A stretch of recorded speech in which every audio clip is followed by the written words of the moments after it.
ایک دفعہ کا ذکر ہے۔ ایک گاؤں میں ایک بہت غریب لکڑہارا رہتا تھا۔ وہ روز جنگل جاتا، لکڑیاں کاٹتا اور انہیں بیچ کر اپنے گھر کا خرچہ چلاتا تھا۔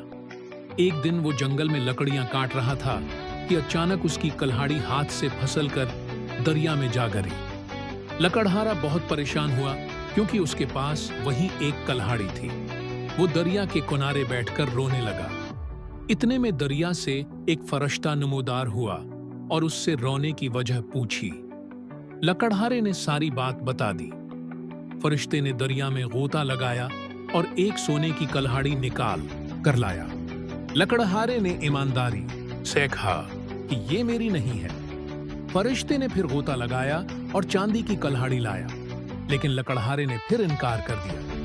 آخرکار فرشتہ اس کی لوہے کی کلہاڑی لے کر آیا، جسے دیکھ کر لکڑہارا خوش ہو گیا۔